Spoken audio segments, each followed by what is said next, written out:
Le nuage de poussière soulevé par les roues de la diligence se déposa sur le quai en bois de la gare de Red Creek. Au même moment, Clara Bennett en descendit, une caisse en bois serrée contre sa poitrine. Les caquettements frénétiques provenant de l'intérieur attirèrent les regards curieux de toutes les personnes à portée de voix. C'était la fin du mois d'août en 1882. La chaleur du territoire du Montana pesait sur le petit groupe de valets de ranch et d'habitants de la ville. Ils étaient venus assister à l'arrivée de l'épouse par correspondance de James Hartley. Les cheveux auburn foncés de Clara étaient attachés sous un modeste chapeau de voyage. Ses yeux verts balayaient la foule avec un mélange d'espoir et d'appréhension. Elle avait parcouru près de 2000 miles depuis la Pennsylvanie. Elle répondait à une annonce qui promettait un rancher travailleur ayant besoin d'une épouse. Quelqu'un prêt à construire une vie à la frontière. Ce que l'annonce n'avait pas mentionné, c'était si le rancher apprécierait une femme qui refusait de laisser derrière elle ses si précieuses poules pondeuses. Une grande silhouette se détacha du groupe de badauds. Ses bottes soulevaient de petits nuages de poussière à chaque pas mesuré. James Hartley avait 30 ans. Il était large d'épaules et mince, façonné par des années de travail avec le bétail sous un soleil implacable.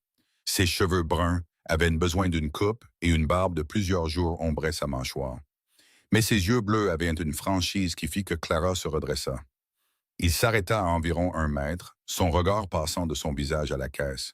Plusieurs plumes couleur rouille dépassaient des lattes. Mademoiselle Bennett. Sa voix avait la légère raucité d'un homme plus habitué à crier des ordres dans les vastes plaines qu'à tenir une conversation polie.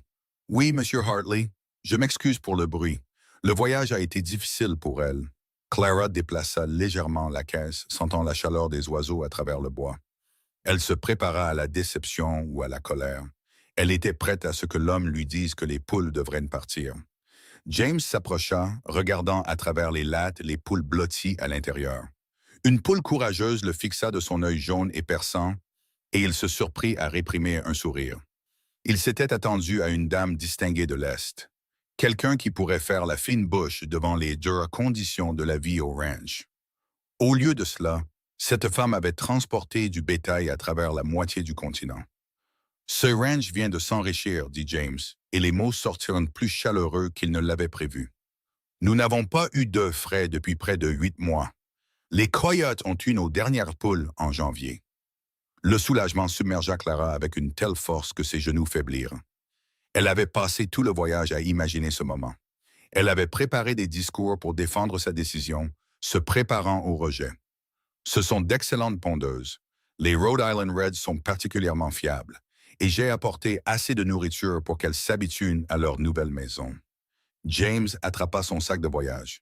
Ses doigts cailleux effleurèrent les siens en lui retirant le poids de l'épaule. Le bref contact provoqua une secousse inattendue chez tous les deux.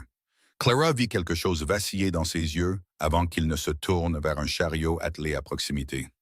Le ranch est à environ 1 heure au nord-ouest. J'ai des provisions à charger, puis nous pourrons partir avant que la chaleur ne s'aggrave. Elle le suivit jusqu'au chariot, tenant toujours sa caisse de poules. Elle était consciente des chuchotements et des regards des gens autour d'eux. Une épouse par correspondance était toujours un spectacle dans ces petites communautés frontalières. Mais une qui arrivait avec du bétail méritait apparemment encore plus de commérage. Une femme plus âgée, aux cheveux d'argent et au visage aimable, s'approcha pendant que James allait parler au chef de gare. « Je suis Martha Collins. Je tiens la pension de famille ici en ville. » Les yeux de la femme pétillaient de chaleur. « Vous devez être épuisée, ma chère. C'est un sacré voyage que vous avez fait. Clara Bennett, bientôt Clara Hartley, je suppose. » La réalité de ce qu'elle avait fait s'abattit sur elle avec un poids renouvelé. Elle était sur le point d'épouser un parfait inconnu et de déménager dans son ranch isolé, laissant derrière elle tout ce qui lui était familier. Les poules dans la caisse caquetèrent doucement et elle puisa du réconfort dans leur présence. Martha sourit. James est un homme bon. Il a perdu ses parents à cause de la fièvre il y a 5 ans et il gère ce ranch seul depuis. Il travaille jusqu'à l'épuisement la plupart des saisons. Il a besoin de quelqu'un de fort et de sensé, pas d'une fleur délicate qui se fanera au premier signe de difficulté. Elle désigna la caisse de poules. Je dirais que vous êtes exactement ce dont il a besoin. Avant que Clara ne puisse répondre, James revint avec plusieurs sacs de farine et de sucre en toile de jute. Il les chargea sur le plateau du chariot avec une efficacité toute professionnelle. Il attacha sa malle à côté des provisions, puis se tourna pour l'aider à monter sur le siège du chariot. Ses mains étaient douces mais fermes pour la stabiliser. Elle remarqua que sa mâchoire se contractait légèrement quand elle s'installa à côté de lui, la caisse de poule reposant à ses pieds. « Merci, Madame Collins », lança Clara, alors que James prenait les rênes. La femme plus âgée lui fit un signe de la main, se retournant déjà vers sa pension. Le chariot s'ébranla et la gare de Red Creek disparut derrière eux. Le paysage du Montana s'étendait en plaine vallonnée, parsemé d'armoises et de quelques bosquets de peupliers. Des montagnes se dressaient au loin, leurs sommets portant encore des traces de la neige de l'hiver dernier. Malgré la chaleur de la fin de l'été, Clara n'avait jamais vu un pays aussi vaste et ouvert. La Pennsylvanie n'était que collines verdoyantes et forêts denses, des endroits où l'horizon était toujours proche. Ici, le ciel semblait s'étendre à l'infini. Ils roulèrent en silence pendant les 20 premières minutes. Les seuls bruits étaient le grincement des roues du chariot, le tintement du harnais et les protestations occasionnelles des poules. Clara jetait des regards furtifs à l'homme à côté d'elle. Elle essayait de concilier les lettres formelles qu'ils avaient échangées avec ce rancher au visage buriné par le soleil, dont les mains tenaient les rênes avec une confiance aisée. Ces lettres avaient été brèves mais honnêtes. Elles décrivaient les défis de la vie au ranch et indiquaient clairement qu'il avait besoin d'une partenaire, pas d'une décoration. Elle avait apprécié cette honnêteté et avait répondu avec une franchise égale sur sa propre situation. À 23 ans, Clara voyait ses perspectives diminuer à Philadelphie. Son père était mort 2 ans plus tôt, laissant des dettes qui avaient consumé le peu d'héritage qu'il aurait pu y avoir. Sa mère s'était remariée rapidement, choisissant un homme qui avait clairement fait savoir que Clara était un fardeau indésirable dans sa maison. Travailler comme couturière lui avait à peine permis de louer une minuscule chambre. L'avenir s'étendait devant elle comme un long couloir gris sans porte. C'est alors que son amie Sarah lui avait montré la section des petites annonces dans le journal. Clara avait lu l'annonce de James Hartley 3 fois avant de s'autoriser à répondre. « Le ranch compte environ 500 têtes de bétail en ce moment, » dit James, brisant le silence. « Nous avons des pâturages d'été et d'hiver, et j'ai 2 hommes qui m'aident pour les gros travaux. Tom Brennan et son fils Davy, ils vivent dans le dortoir. La femme de Tom est décédée il y a quelques années, et le garçon a environ 15 ans maintenant. De bons travailleurs, tous les deux. » Clara hocha la tête, reconnaissante pour l'information. « Qu'attendrez-vous de moi en plus de la cuisine et des tâches ménagères? » « Je veux dire... » James réfléchit à la question, les yeux fixés sur la route défoncée devant lui. « Honnêtement, tout ce que vous êtes prête à faire. La vie au ranch ne permet pas de division stricte du travail. Pendant la saison des vélages ou le rassemblement du bétail, tout le monde fait ce qui est nécessaire. Mais je ne m'attendrai pas à ce que vous fassiez plus que ce dont vous êtes capable. Je suis plus forte que je n'en ai l'air, dit doucement Clara, et je n'ai pas peur du travail acharné. » Il la regarda alors, la regarda vraiment, et elle soutint son regard avec fermeté.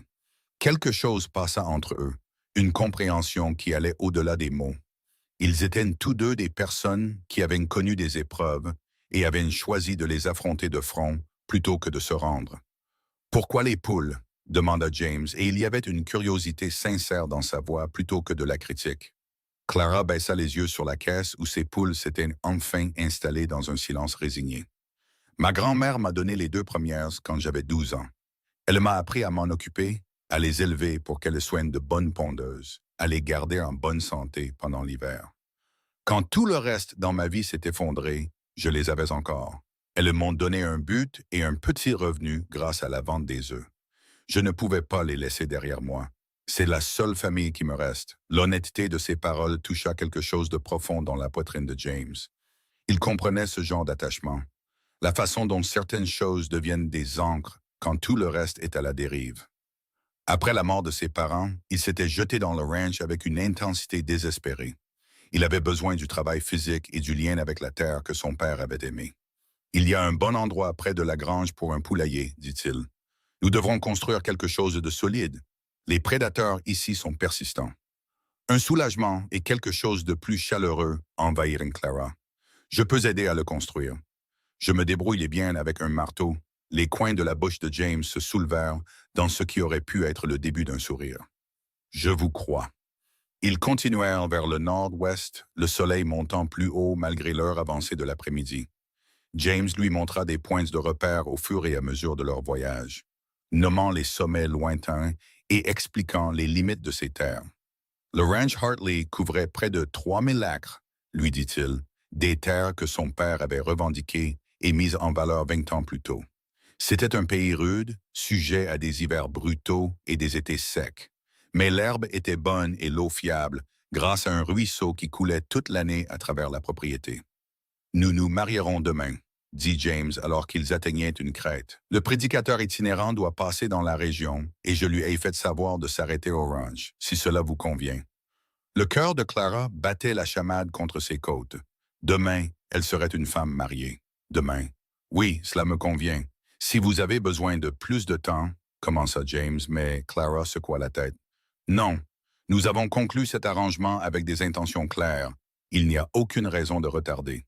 Elle fit une pause, puis ajouta plus doucement, « À moins que vous n'ayez changé d'avis. » Je n'ai pas changé d'avis, sa voix était ferme, et quand elle le regarda, son expression était sérieuse, mais pas méchante. « Je ferai de mon mieux pour être un bon mari pour vous, Clara. Je ne peux pas promettre que ce sera facile, mais je peux promettre que je serai juste et honnête. C'est tout ce que je demande, dit Clara, et elle le pensait. Elle n'était pas venue dans l'Ouest en attendant la romance ou la passion. Elle était venue chercher la stabilité et un partenariat, une chance de construire quelque chose de significatif. Si l'affection grandissait avec le temps, ce serait une bénédiction. Mais elle était assez pragmatique pour savoir que de nombreux mariages étaient construits sur des fondations bien moins prometteuses que le respect mutuel et un objectif commun. Le ranch apparut à la vue alors qu'il contournait un virage. Clara se pencha en avant, impatiente d'avoir un premier aperçu de ce qui serait sa nouvelle maison. La maison principale était une solide structure en rondin avec un porche couvert sur toute la façade. Elle était plus grande qu'elle ne l'avait prévu, avec des fenêtres en verre qui captaient la lumière de l'après-midi et une cheminée en pierre s'élevant à une extrémité. À proximité se trouvait une grande grange rouge, un corral avec plusieurs chevaux et un bâtiment plus petit qui devait être le dortoir que James avait mentionné. Au-delà des structures immédiates, des clôtures s'étendaient pour contenir des pâturages où le bétail paissait en groupes dispersés. C'était rude et isolé, perché au bord de la nature sauvage. Mais Clara sentit quelque chose se détendre dans sa poitrine. C'était réel, c'était solide. Une personne pouvait construire une vie ici. Deux hommes sortirent de la grange à l'approche du chariot et James leva la main en signe de salut. L'homme le plus âgé était buriné et voûté, son visage profondément ridé, mais ses mouvements étaient encore vifs. Le plus jeune était dégingandé, comme le sont les adolescents, tout en coude et en hauteur maladroite, avec des cheveux couleur sable lui tombant sur le front. « Tom, Davy, voici mademoiselle Clara Bennett, » dit James en arrêtant le chariot près de la maison. « Clara, voici les hommes que j'ai mentionnés, Tom Brennan et son fils. »« Ravi de vous rencontrer, madame, » dit Tom, retirant son chapeau de sa tête. Davy fit de même, ses oreilles rougissant, tandis qu'il marmonnait un salut. « Le plaisir est pour moi, » dit chaleureusement Clara. C'est alors que les poules choisirent ce moment pour se lancer dans un chœur de caquettements indignés, et tous les regards se tournèrent vers la caisse à ses pieds. Le visage buriné de Tom se fendit d'un large sourire. « Eh bien, voilà un son que je n'ai pas entendu par ici depuis un certain temps. » « Mademoiselle Bennett a apporté des poules pondeuses, » expliqua James en descendant du chariot. Il fit le tour du côté de Clara, lui offrant sa main pour l'aider à descendre. Sa paume était chaude et rugueuse contre la sienne, et elle fut vivement consciente de sa force alors qu'il stabilisait sa descente. « Ce ranch vient de s'enrichir, » dit Tom, faisant écho aux paroles antérieures de James, et il y avait un plaisir sincère dans sa voix.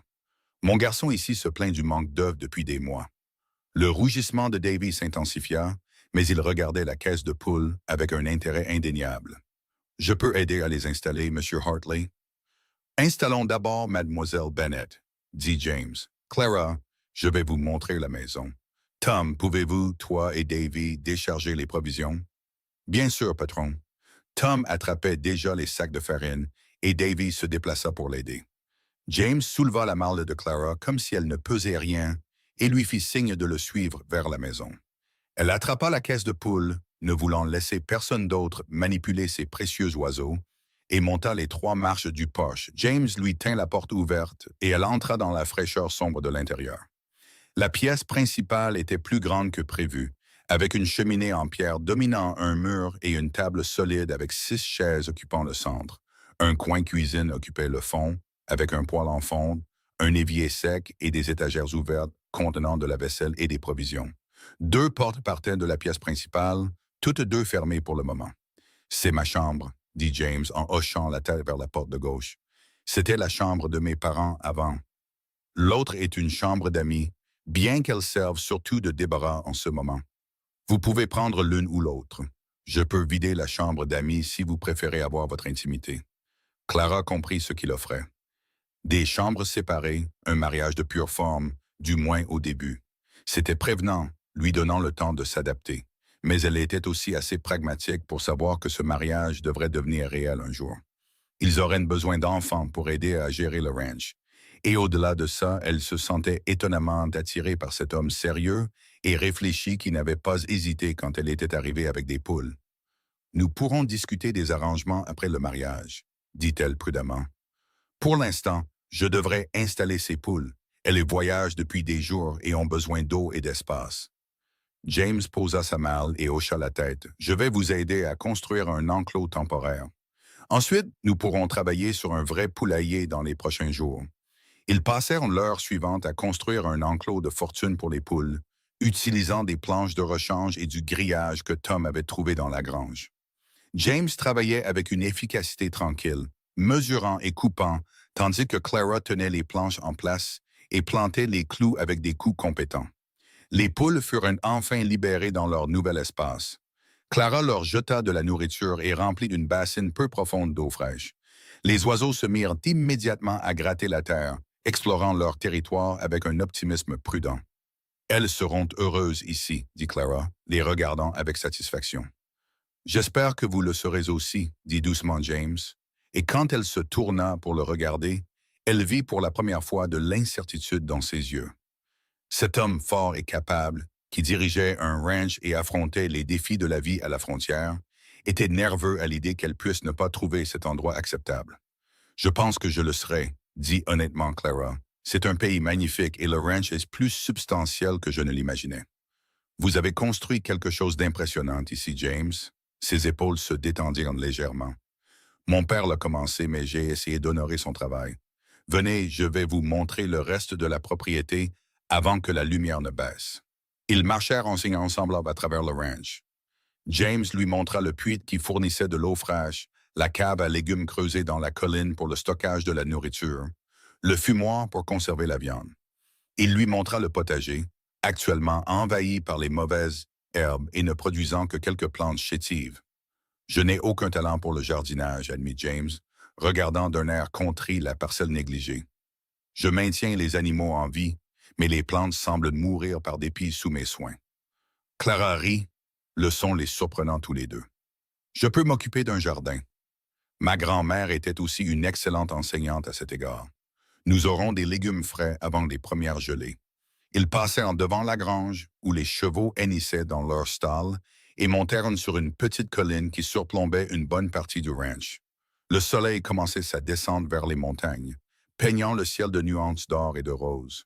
Le bétail parsemant les pâturages, et le ruisseau que James avait mentionné scintillait comme un ruban d'argent à travers la vallée. « C'est à couper le souffle, » dit doucement Clara.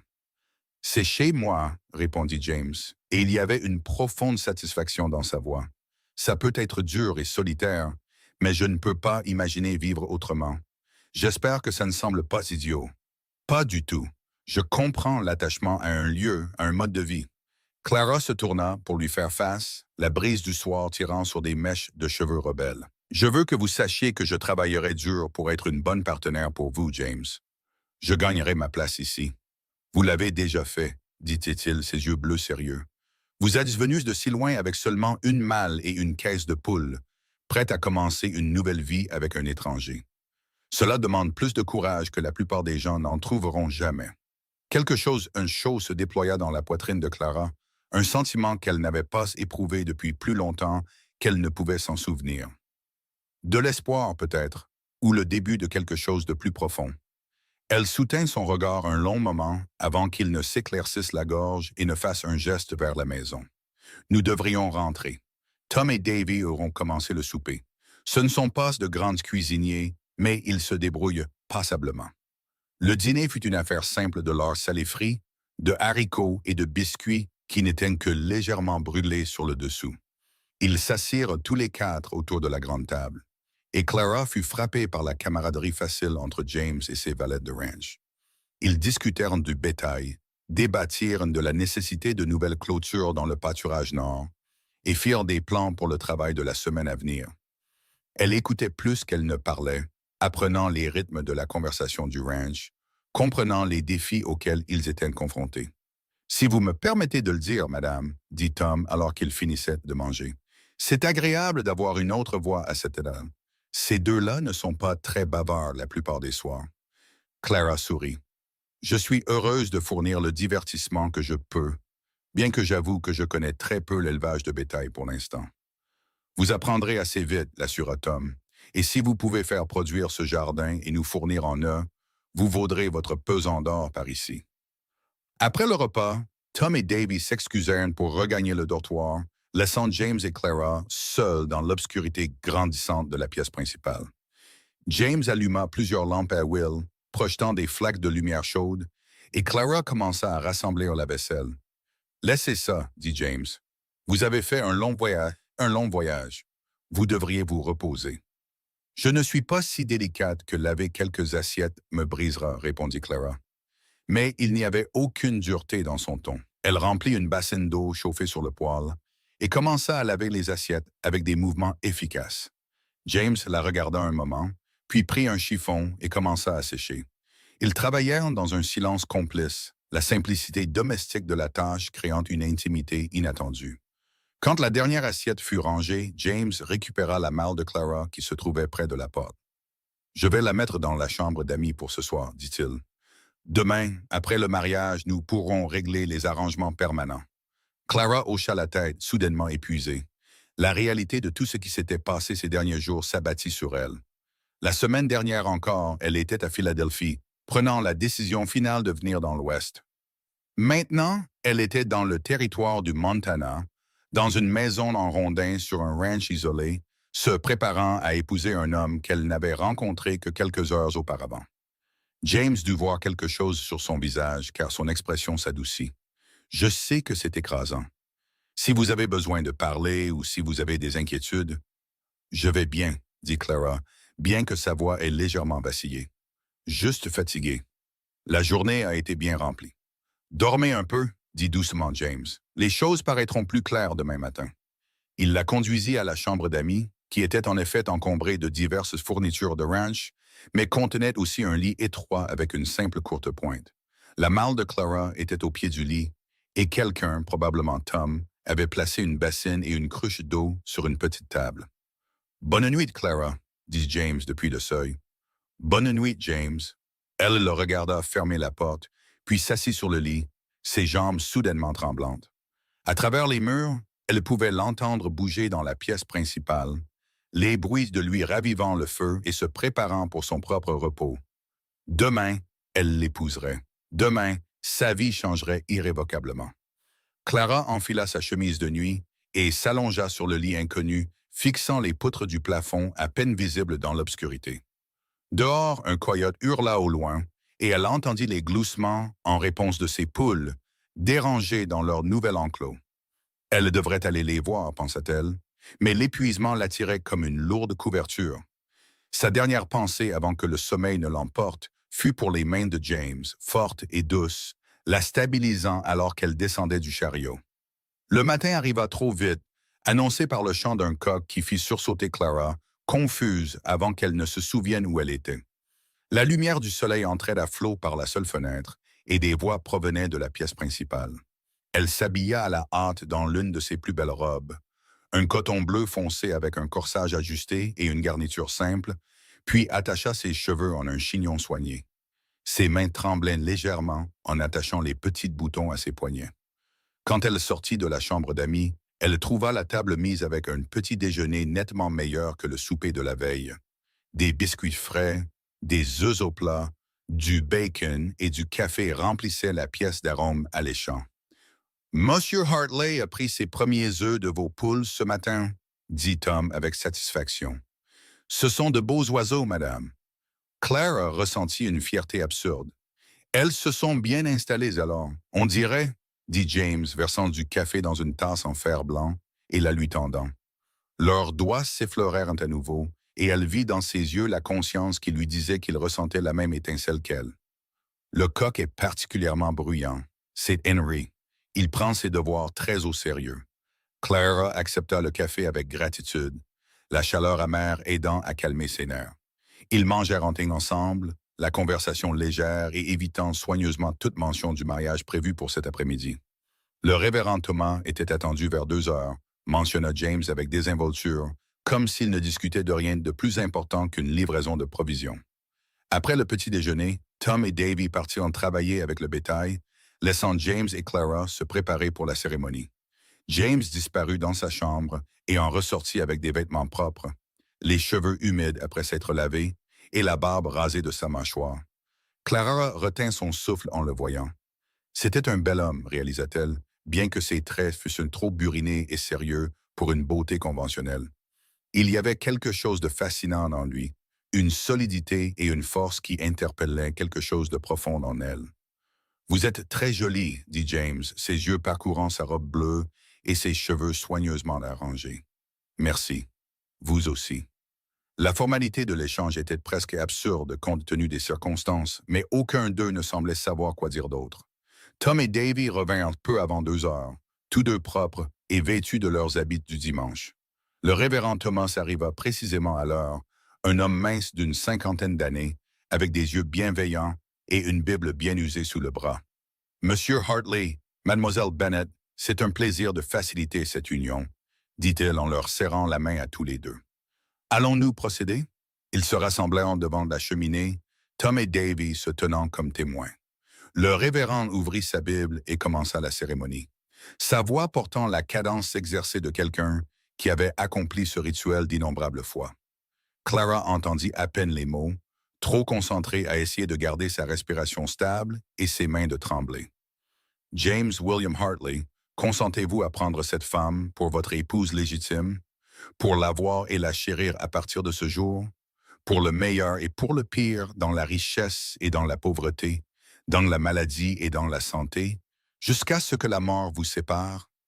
Oui, je le veux. » La voix de James était claire et stable, et ses yeux ne quittèrent jamais le visage de Clara.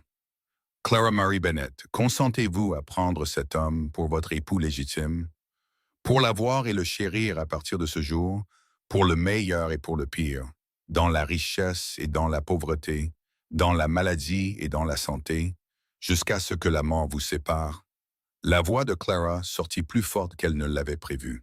« Oui, je le veux. »« Avez-vous des alliances? » demanda le révérend Thomas. James sortit une simple alliance en or de sa poche, et les yeux de Clara s'écarquillèrent de surprise. Il n'avait pas mentionné d'alliance dans ses lettres, et elle n'en attendait pas, étant donné la nature pratique de leur arrangement. L'alliance était légèrement usée, et elle réalisa avec un sursaut qu'elle devait avoir appartenu à sa mère. James prit sa main gauche, son contact chaud et sûr, et glissa l'alliance à son doigt. Elle lui allait parfaitement, comme si elle avait été faite pour elle. « Avec cette alliance, je te prends pour épouse, dit-il doucement. Par le pouvoir qui m'est conféré par le territoire du Montana et la grâce de Dieu, je vous déclare maintenant mari et femme. » Le révérend Thomas ferma sa Bible avec un sourire satisfait. « Vous pouvez embrasser votre épouse, Monsieur Hartley. » James hésita un très court instant, puis se pencha et posa doucement ses lèvres sur celles de Clara. C'était chaste et bref, rien à voir avec les étreintes passionnées que Clara avait lues dans les quelques romans qui lui étaient tombés sous la main. Mais elle y sentit néanmoins une promesse. Quand il se retira, ses yeux contenaient une question et elle lui fit un petit signe de tête, lui signifiant silencieusement qu'elle allait bien, qu'elle ne regrettait pas cela. Tom frappa James sur l'épaule, souriant largement. « Félicitations, patron. Madame Hartley, bienvenue dans la famille. » « Merci, Tom. » La voix de Clara se brisa légèrement sur son nouveau nom, Madame Hartley. Elle était maintenant une femme mariée, liée à cet homme et à cette terre. Ils célébrèrent avec un simple repas de poulet froid et de pain frais que Clara avait cuit ce matin-là, essayant de s'occuper et de se distraire de sa nervosité. Le révérend Thomas resta 1 heure, partageant des nouvelles d'autres ranges et colonies de la région avant de prendre congé pour continuer sa tournée. À l'approche du soir, Tom et Davy se firent discrets, se retirant au dortoir avec des regards entendus qui firent rougir les joues de Clara. Elle s'occupa de nettoyer après le repas, hyper consciente de James qui bougeait dans la pièce principale, ajoutant du bois au feu même si la soirée était encore chaude. « Clara, dit-il finalement, et elle se détourna de la vaisselle pour lui faire face. À propos des arrangements pour dormir. « Nous sommes mariés maintenant, dit Clara, essayant de paraître plus confiante qu'elle ne l'était. Il serait convenable de partager une chambre. James traversa l'espace entre eux, s'arrêtant assez près pour qu'elle doive incliner la tête en arrière pour rencontrer ses yeux. « Je veux que vous soyez à l'aise.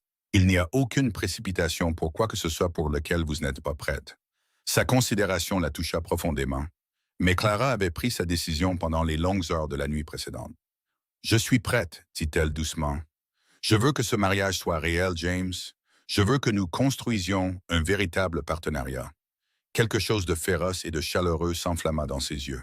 « Alors, nous le ferons, dit-il, et il prit sa main, l'alliance en or à son doigt captant la lumière de la lampe. « Je serai doux avec vous, Clara, je le promets. » La chaleur envahit son visage, mais elle ne détourna pas le regard. « Je vous fais confiance. » Il la conduisit à sa chambre, leur chambre maintenant, et ferma la porte derrière eux. L'espace était meublé sobrement avec un grand lit, une commode et une armoire, mais tout était propre et bien entretenu. James alluma une lampe sur la table de chevet, projetant une lueur douce, puis se tourna pour lui faire face. « Je n'ai jamais fait ça avant, admit Clara, sa voix à peine plus haute qu'un murmure. « Je connais les bases, mais... » « Moi non plus, dit James, et la confession la surprit. « J'ai toujours pensé que j'attendrais de trouver la bonne femme à épouser. Je suppose que je l'ai trouvée maintenant. » La douceur de ses paroles fit fondre le reste de la nervosité de Clara. Elle s'approcha et posa sa main contre sa poitrine, sentant le battement régulier de son cœur sous sa paume.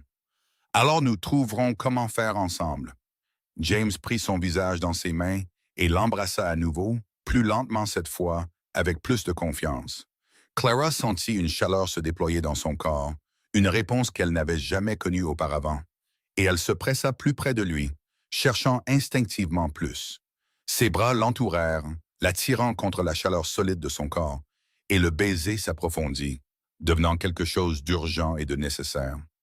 Ils s'unirent avec une tendresse et une passion qui les surprirent tous les deux, s'apprenant l'un l'autre par le toucher et les mots chuchotés. James tint sa promesse, prudent et attentif, guidant Clara à travers de nouvelles sensations avec une patience qui témoignait de son caractère. Quand ils gisaient enfin enlacés, tous deux respirant fort, Clara se sentit fondamentalement changée. C'était réel maintenant. Ils étaient véritablement liés. « Est-ce que ça va ?» demanda James, sa voix rauque alors qu'il lui caressait les cheveux pour les écarter de son front humide. « Oui, dit Clara, et elle le pensait complètement. Plus que bien. » Il la serra plus fort, la blottissant contre lui, et ils restèrent dans un silence confortable, tandis que leur respiration revenait lentement à la normale. Par la fenêtre, les étoiles commençaient à apparaître dans le ciel qui s'assombrissait, et quelque part au loin, le bétail meuglait paisiblement. « Merci de m'avoir donné une chance, dit doucement James, d'être venu de si loin sur la foi. »« Merci d'avoir accepté mes poules, » répondit Clara, et elle le sentit rire, sa poitrine vibrant sous sa joue. « La meilleure décision que j'ai jamais prise, » dit-il en lui embrassant le sommet de la tête. « Avoir une femme et des poules le même jour, les ranchs est définitivement plus riche. » Ils s'endormirent enlacés, et quand Clara se réveilla dans la lumière grise de l'aube, elle sentit le bras de James toujours autour de sa taille, la tenant près de lui-même dans son sommeil. Elle s'accorda un moment pour simplement sentir sa chaleur, la réalité solide de cette nouvelle vie qu'elle avait choisie, avant de s'extraire soigneusement pour commencer sa première journée complète en tant qu'épouse de rancher. La cuisine était froide et sombre, mais Clara alluma rapidement un feu dans le poêle et mit du café à infuser. Elle trouva de la farine et d'autres provisions, rassemblant ce dont elle aurait besoin pour un vrai petit déjeuner. Au moment où James sortit de la chambre, les cheveux en désordre et la chemise à moitié boutonnée, l'odeur de bacon frit et de biscuits au four remplissait la maison. « Tu n'avais pas besoin de te lever si tôt, dit-il. » Mais ses yeux étaient chaleureux alors qu'il la regardait se déplacer avec assurance dans la cuisine. « Les ranchers commencent à travailler au lever du soleil, dit Clara.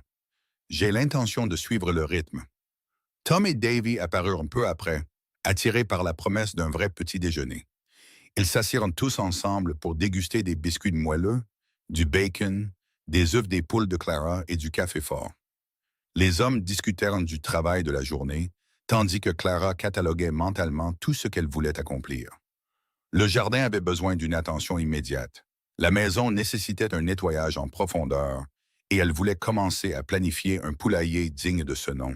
« Je pensais travailler au jardin aujourd'hui, » annonça Clara alors qu'ils finissaient de manger, « et peut-être commencer à dégager de l'espace pour un plus grand poulailler. »« Davy peut t'aider avec le poulailler, » dit James. « Nous devons le faire avant l'hiver de toute façon.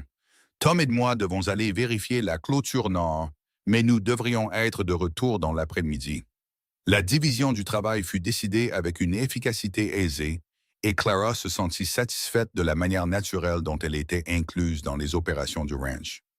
Après le départ des hommes, elle enfila sa plus vieille robe de travail et noua un foulard sur ses cheveux, puis s'aventura dans le jardin envahi par les mauvaises herbes avec une houe et un seau.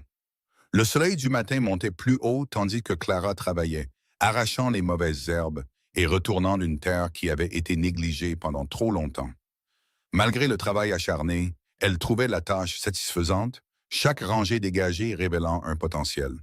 Elle identifia les plantes chétives qui survivaient encore et prit des notes mentales sur ce qu'il faudrait planter la saison suivante. La saison de croissance du Montana serait plus courte que celle à laquelle elle était habituée en Pennsylvanie, mais avec une planification minutieuse, il pourrait avoir des légumes frais pendant une grande partie de l'année. Davy apparut en milieu de matinée, conduisant Clara à un terrain plat près de la grange qui serait parfait pour le poulailler. « Monsieur Hartley a dit de le construire bien solide, » expliqua le garçon, sa voix d'adolescent se brisant légèrement sur certains mots. « Les coyotes et les renards sont vraiment déterminés par ici. » Ils passèrent les heures suivantes à mesurer et à couper du bois, discutant du meilleur design pour garder les poules en sécurité tout en leur donnant un espace adéquat. Clara fut impressionnée par les connaissances de Davy en construction, et le garçon semblait s'épanouir sous son attention patiente et ses questions sincères sur son travail. « C'est mon père qui m'a appris, » dit fièrement Davy alors qu'ils assemblaient les planches. « Il a dit qu'un homme doit savoir construire des choses de ses propres mains. »« Votre père est un homme sage, » dit Clara, « et vous êtes un excellent élève. Ce poulailler fera l'envie du comté. » Le visage de Davy rougit de plaisir, et il attaqua la section suivante du cadre avec un enthousiasme renouvelé. James et Tom revinrent en fin d'après-midi, et James chercha immédiatement Clara. Il la trouva toujours en train de travailler dans le jardin, avec de la terre sur sa robe et de la sueur humidifiant la racine de ses cheveux. Elle leva les yeux au son de ses bottes, se protégeant du soleil, et le sourire qu'elle lui adressa fit se serrer quelque chose dans sa poitrine. « Le jardin a déjà meilleure allure, » observa James, descendant de cheval et s'approchant pour inspecter ses progrès. « Il a de bonnes bases, » dit Clara, désignant les rangées dégagées. « Avec un peu d'attention, il produira bien. J'ai trouvé plusieurs plantes de pommes de terre spontanées et quelques courges tardives qui devraient mûrir avant le gel. » James regarda la preuve de son travail acharné, les rangées nettes et les plantes soigneusement entretenues, et ressentit une vague de gratitude si intense qu'elle faillit le renverser. En moins de 2 jours complets, cette femme avait déjà apporté une différence visible au ranch. Plus que ça, elle semblait heureuse, énergisée par le travail plutôt qu'intimidée par celui-ci. « Tu devrais te reposer, dit-il. Tu en as assez fait pour aujourd'hui. » Clara se redressa, posant une main sur le creux de ses reins. « Je suppose que je pourrais m'arrêter pour l'instant. Je veux aller voir les poules et ensuite commencer le souper. »« Laisse-moi aller voir les poules avec toi, » dit James, lui offrant son bras. Clara le prit, lui permettant de la soutenir alors qu'il marchait vers le nouveau poulailler qui prenait forme près de la grange. Les poules prospéraient dans leur enclos temporaire, grattant et picorant le sol avec une satisfaction évidente. Henry Lecoq se pavanait fièrement, gardant un œil vigilant sur son troupeau.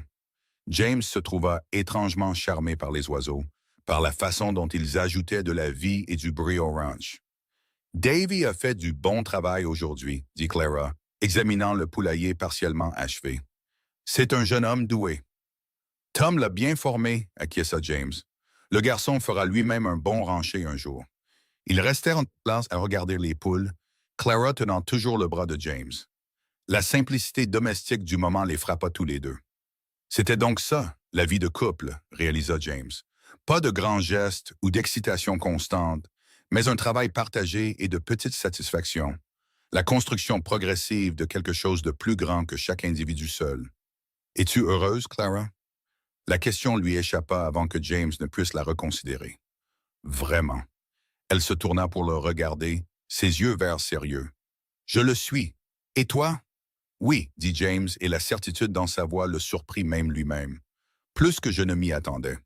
Clara sourit et appuya brièvement sa tête contre son épaule avant de se retirer pour retourner vers la maison. James la regarda partir, admirant la ligne droite de son dos et la confiance de sa démarche. Il avait épousé une étrangère il y a 3 jours, et pourtant, il avait déjà l'impression qu'elle avait sa place ici, comme si elle avait toujours fait partie de cet endroit. Le dîner de ce soir-là fut un autre repas substantiel, et Clara remarqua avec satisfaction que les hommes mangeaient avec une appréciation évidente pour l'amélioration de leur nourriture. Elle avait trouvé des tomates en conserve dans la cave à légumes et les avait utilisées pour créer une sauce riche pour le chevreuil que Tom avait apporté des réserves du dortoir. Des biscuits frais et le reste de quelques pêches en conserve complétaient le repas. Madame Hartley, si vous continuez à cuisiner comme ça, nous allons tous devenir gros et paresseux, dit Tom, se tapotant le ventre avec contentement. D'une manière ou d'une autre, j'en doute, répondit Clara avec amusement. Vous travaillez tous bien trop dur pour risquer la paresse. Après le repas, Tom et Davy s'excusèrent de nouveau, et Clara et James reprirent leur routine de faire la vaisselle ensemble. C'était en train de devenir leur moment. Elle réalisa que c'était un de ces moments calmes de fin de journée, où ils travaillaient côte à côte et parlaient de petites choses. « Je dois aller à Red Creek la semaine prochaine pour des provisions », dit James en séchant une assiette. « Tu devrais venir avec moi. Tu pourras rencontrer plus de gens de la ville et prendre tout ce dont tu as besoin pour la maison. »« J'aimerais bien, » dit Clara. « Je devrais me présenter correctement à Mme Collins et voir ce que le magasin général propose. J'aurai besoin de fils et de tissus si je veux faire de nouveaux rideaux. » « De nouveaux rideaux? » James regarda la pièce principale comme s'il la voyait pour la première fois. « Les actuels sont prêts à se désintégrer, » dit Clara diplomatiquement. Et un peu de tissu frais égayerait considérablement l'endroit. James se surprit à regarder sa maison à travers les yeux de Clara et à voir toutes les façons dont elle était devenue miteuse et purement fonctionnelle pendant ses années de célibat. « Fais ce que tu veux, » dit-il, faisant un vrai foyer. La confiance implicite dans ces mots toucha profondément Clara. Il lui donnait autorité sur son espace, l'invitant à le transformer en quelque chose qui les reflétait tous les deux. « Je le ferai, » promit-elle. Cette nuit-là, ils s'unirent à nouveau avec plus de confiance, apprenant les rythmes et les réponses qui leur plaisaient mutuellement. James était un amant prévenant, attentif aux réactions de Clara et patient avec son audace grandissante. Après, alors qu'ils gisaient enlacés dans l'obscurité, Clara ressentit une protection féroce pour cet homme et cette vie qu'il construisait. Les jours commencèrent à suivre un schéma. Clara se levait tôt pour préparer le petit déjeuner, passait ses matinées à travailler dans le jardin ou aux tâches ménagères et consacrait cet après-midi à aider là où on avait le plus besoin d'elle. Le poulailler fut achevé en 1 semaine, une structure solide avec une bonne ventilation et un verrouillage sécurisé qui tiendrait les prédateurs à l'écart. Les poules emménagèrent dans leur nouvelle maison avec une approbation apparente, et la production d'œufs augmenta à mesure qu'elles s'installaient pleinement dans la vie du ranch. Le jardin de Clara commença à s'épanouir sous ses soins attentifs. Elle récolta les légumes mûrs et commença à planifier les cultures de l'année suivante, prenant des notes sur ce qui poussait bien dans ce climat et ce qui nécessiterait un aménagement spécial. La courge tardive qu'elle avait trouvée produisit plusieurs beaux spécimens, qu'elle entreposa dans la cave à légumes à côté des pommes de terre qu'elle avait déterrées. Le voyage à Red Creek eut lieu par une matinée ensoleillée de septembre, James et Clara voyageant ensemble dans le chariot. La ville semblait plus animée que lors de l'arrivée de Clara, avec plusieurs chariots regroupés autour du magasin général et des gens se déplaçant sur les trottoirs en bois. Martha Collins les repéra immédiatement et se précipita, son visage rayonnant de sourire. « Madame Hartley, quel plaisir de vous revoir. Vous avez l'air en pleine forme. »« Merci, Madame Collins. S'il vous plaît, appelez-moi Clara. Seulement si vous m'appelez Martha. » La femme plus âgée prit le bras de Clara comme si elles étaient amies depuis des années. « Vous devez tout me raconter sur le ranch. Est-ce que James vous traite bien? »« Très bien, » l'assura Clara, consciente que James faisait des affaires au magasin général, mais gardant un œil sur elle. « C'est un homme bon. »« Je vous l'avais dit Martha avec satisfaction. « Maintenant, qu'est-ce qui vous amène en ville aujourd'hui? » Clara expliqua son besoin de tissus et de fournitures de couture, et Martha la guida immédiatement vers le magasin général. L'intérieur était faiblement éclairé mais rempli d'un assortiment impressionnant de marchandises. Le propriétaire, un homme rondouillard nommé Samuel Jacobson, salua James par son nom, puis tourna son attention vers Clara avec une curiosité évidente. « Madame Hartley, bienvenue. Que puis-je faire pour vous aujourd'hui? » Clara passa une heure agréable à choisir du tissu, du fil et divers articles ménagers dont elle avait identifié le besoin. Durant ses premières semaines au ranch, James lui avait donné un budget généreux, lui disant de prendre tout ce qu'elle voulait, et elle veillait à équilibrer le pratique avec les petites luxes qui rendraient la maison plus confortable.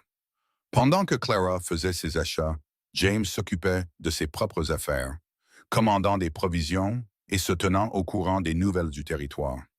Il apprit que plusieurs ranchs au sud avaient perdu du bétail à cause de voleurs et que le gouverneur territorial promettait une présence policière accrue dans les zones reculées. C'était le genre de nouvelles qui exigeait de la vigilance, mais pas une action immédiate. Ils chargèrent leurs achats dans le chariot et James aida Clara à monter sur le siège avec des mains qui s'attardèrent peut-être un instant de plus que nécessaire sur sa taille. Elle lui sourit, appréciant l'intimité subtile du geste, la façon dont ils apprenaient à communiquer leur affection par de petits contacts et regards.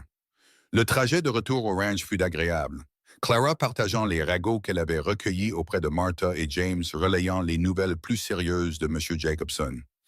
Ils discutèrent des plans pour le ranch, débattant de l'opportunité d'agrandir le troupeau de bovins l'année suivante ou de se concentrer sur l'amélioration de leur cheptel existant. « Tom pense que nous devrions envisager l'élevage de chevaux, » mentionna James. « Il y a de l'argent à se faire avec des chevaux de qualité et nous avons les pâturages pour ça. »« Cela nécessiterait-il d'embaucher de l'aide supplémentaire? » demanda Clara avec pragmatisme. « Probablement, mais pas avant le printemps, ou plus tôt. » James la regarda. « Qu'en penses-tu? » Le fait qu'il lui demande son avis sur les affaires du ranch provoqua une bouffée de plaisir chaleureuse chez Clara. « Je pense que Tom sait probablement de quoi il parle. Il semble avoir de bons instincts. »« C'est vrai, » acquiesça James. « J'y réfléchirai sérieusement. » L'automne s'installa sur le territoire du Montana avec une beauté à couper le souffle. Les peupliers le long du ruisseau prirent une couleur dorée éclatante et les trembles sur les flancs des montagnes flamboyaient de jaune contre des conifères sombres. Le bétail se couvrit de son poil d'hiver et les poules gonflèrent leurs plumes contre le froid croissant. Clara avait transformé la maison au cours des dernières semaines. De nouveaux rideaux pendaient aux fenêtres, faits d'un tissu joyeux qui égayait même les jours les plus gris. Elle avait cousu des coussins pour les chaises et créé une courte pointe colorée pour leur lit, y travaillant le soir pendant que James s'occupait des comptes du ranch ou réparait le harnachement. Les murs portaient maintenant de petites touches décoratives, des fleurs sauvages dans des bouteilles réutilisées, et quelques croquis que Clara avait dessinés du paysage du ranch. Un soir, James entra et trouva Clara debout sur une chaise en train d'accrocher une étagère qu'elle avait demandé à Davy de construire. « Qu'est-ce que tu fais? » demanda-t-il en traversant rapidement la pièce. « J'accroche une étagère pour la belle vaisselle, » dit Clara, un marteau à la main. « Je l'ai trouvée emballée dans une caisse et elle devrait être exposée, pas cachée. »« Descends avant de tomber, » dit James, bien que son ton fût plus amusé que sévère. Il stabilisa la chaise pendant qu'elle finissait de planter le dernier clou, puis la souleva pour la faire descendre, ses mains enserrant facilement sa taille. « Merci, » dit Clara, légèrement essoufflée par la combinaison de l'effort physique et de sa proximité. Même après des semaines de mariage, son contact faisait encore accélérer son pouls. La maison ressemble à un foyer maintenant, dit James, regardant autour de lui avec un plaisir évident. Ma mère aurait aimé ce que tu en as fait. Clara se pencha contre lui, posant sa tête contre sa poitrine. Parle-moi de tes parents. Tu en parles rarement. James resta silencieux un moment, ses bras l'entourant. Mon père était un homme bon, travailleur, honnête, avec une vision de ce que ce ranch pourrait devenir. Ma mère était forte et pratique, mais elle avait une douceur en elle. Elle rendait cette maison chaleureuse même dans les hivers les plus froids. Ils doivent te manquer terriblement, dit doucement Clara. Chaque jour, mais surtout dans des moments comme celui-ci, où j'aimerais qu'ils puissent te rencontrer, voir ce que nous construisons ensemble. James déposa un baiser sur le sommet de sa tête. Il t'aurait aimé, Clara. La façon dont tu as fait fleurir cet endroit, la façon dont tu travailles à nos côtés sans te plaindre. Ma mère, en particulier, aurait apprécié ton esprit. Clara sentit des larmes lui piquer les yeux. Elle n'avait pas réalisé à quel point elle avait besoin d'entendre cela, de se sentir connectée à l'histoire de ce lieu et aux gens qui l'avaient construit. J'aurais aimé les connaître. Ils sont ici, dit James en désignant la pièce. Dans chaque poutre et chaque planche, dans la terre elle-même. Et maintenant, tu fais partie de cet héritage, toi aussi. Ils restèrent ensemble sous la lumière de la lampe, se tenant l'un l'autre, et Clara sentit la vérité de ces paroles s'ancrer en elle. Elle n'était plus seulement une étrangère arrivée avec une caisse de poules. Elle avait sa place ici maintenant, tissée dans la trame de ce ranch et de cette vie. Octobre apporta les premières gelées sérieuses, et Clara passa de longues journées à conserver le reste de la récolte du jardin. Elle mit des légumes en conserve, sécha des herbes et fit de la gelée avec des baies sauvages qu'elle et Davy avaient cueillies le long du ruisseau. La cave à légumes se remplit de provisions pour l'hiver, des rangées nettes de bocaux et des bacs de pommes de terre, de courges et d'oignons. Les poules continuaient de pondre, bien que la production ait ralenti avec la diminution de la lumière du jour. Clara ramassait les œufs chaque matin, se délectant de la douceur encore chaude des coquilles. Elle en utilisait une partie pour la cuisine et commençait à en emballer d'autres dans du sel pour les conserver pour l'hiver, lorsque les poules arrêteraient de pondre. James et Tom travaillaient de longues heures à préparer le ranch pour l'hiver, réparant les clôtures, vérifiant l'état de la grange et des dépendances, et déplaçant le bétail vers les pâturages d'hiver. C'était un travail exigeant, et James rentrait souvent bien après la tombée de la nuit, épuisé et affamé. Clara avait toujours un repas chaud qui l'attendait, et elle tirait une satisfaction tranquille à prendre soin de lui de cette manière, lui fournissant la nourriture et le confort dont il avait besoin pour affronter les défis du lendemain. Un soir de fin octobre, Clara réalisa que ses règles mensuelles étaient en retard. Elle avait été si occupée qu'elle ne l'avait pas remarqué immédiatement, mais debout dans la cuisine, comptant les jours dans sa tête, la réalité la frappa avec une force inattendue. Elle pourrait être enceinte. La pensée la remplit d'un mélange complexe d'émotions. La joie et la peur se disputaient en elle, ainsi qu'une protection féroce pour la vie potentielle qui grandissait en elle. Elle ne dit rien à James ce soir-là, voulant être certaine avant de lui donner de faux espoirs, mais elle se surprit à le regarder avec une nouvelle conscience. Il serait un bon père, pensa-t-elle. Patient et fort, avec une capacité de douceur qu'il gardait soigneusement cachée de la plupart du monde. 2 semaines plus tard, alors qu'elle n'avait toujours pas eu ses règles et que les nausées matinales étaient devenues une réalité indéniable, Clara sut qu'elle devait le dire à James. Elle attendit après le dîner, jusqu'à ce que Tom et Davy se soient retirés au dortoir et qu'ils soient seuls dans la maison silencieuse. « James, je dois te dire quelque chose, » dit Clara, ses mains se tordant nerveusement dans son tablier. Il leva les yeux de la corde qu'il réparait, immédiatement attentif au ton sérieux de sa voix. « Qu'y a-t-il? Quelque chose ne va pas? » »« Non, rien ne va mal. Du moins, je ne le pense pas. » Clara prit une profonde inspiration, se ressaisissant. « Je crois que je suis enceinte. » La corde tomba des mains de James alors qu'il la fixait, son expression passant par le choc, l'incrédulité, puis un émerveillement naissant. « Tu es certaine? » »« Aussi certaine que je puisse l'être sans la confirmation d'un médecin. J'ai manqué mes règles 2 fois maintenant, et je me sens mal le matin. » Clara le regardait anxieusement, essayant de jauger sa réaction. James traversa la pièce en 3 longues enjambées et la prit dans ses bras, la serrant si fort qu'elle pouvait à peine respirer. Un enfant, dit-il, sa voix rauque d'émotion. Clara, c'est merveilleux. C'est la meilleure des nouvelles. Le soulagement l'inonda et elle se mit à rire et à pleurer en même temps. Dans Esquina, tu es heureux alors? Heureux. James se recula juste assez pour prendre son visage dans ses mains, ses yeux bleus brillants d'intensité. Je suis plus qu'heureux. Tu m'as déjà tant donné, mais ceci, une famille, c'est plus que je n'ai jamais osé l'espérer. Il l'embrassa, déversant toute sa joie et sa tendresse dans cette étreinte. Quand ils se séparèrent enfin, tous deux respirant fort, James garda une main protectrice sur son ventre encore plat. Nous devons être prudents, dit-il. Tu ne devrais pas travailler si dur. Plus de charges lourdes ou... James, l'interrompit Clara, posant sa main sur la sienne. Je suis enceinte, pas envers. Les femmes ont des bébés et continuent leur travail depuis la nuit des temps. Je serai raisonnable, mais je ne deviendrai pas une invalide. Il avait l'air de vouloir discuter, mais il dut voir la détermination dans ses yeux. Promets-moi de demander de l'aide quand tu en auras besoin. Promets-moi de ne pas prendre de risques inutiles. Je le promets, dit Clara, et elle scella sa promesse par un autre baiser. Ils l'annoncèrent à Tom et Davy le lendemain matin au petit déjeuner, et les deux hommes offrirent leurs félicitations enthousiastes.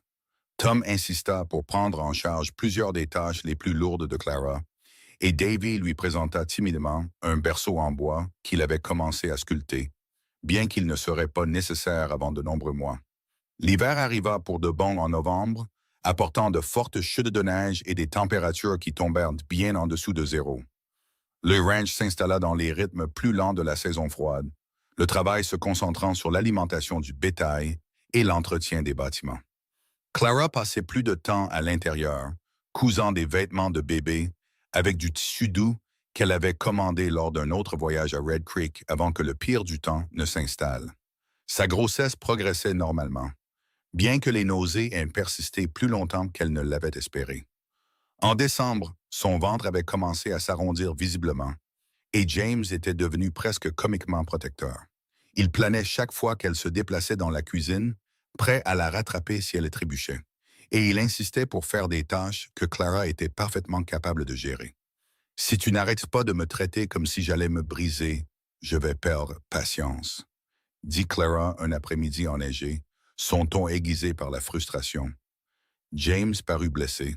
« J'essaie juste de te protéger. Je sais et je t'aime pour ça, mais tu dois me faire confiance pour connaître mes propres limites. » Les mots s'échappèrent avant que Clara ne puisse les reconsidérer, et ils se figèrent tous les deux. « Tu m'aimes ?» demanda doucement James. La chaleur envahit le visage de Clara, mais elle soutint son regard avec fermeté. « Oui, je n'avais pas prévu de tomber amoureuse de toi, mais c'est arrivé. Quelque part entre les poules et le jardin, et les 1000 petits moments de construction de cette vie ensemble, je suis tombée amoureuse de toi, James Hartley. » La joie transforma son visage, les faisant paraître plus jeunes et plus légers. « Je t'aime aussi, Clara.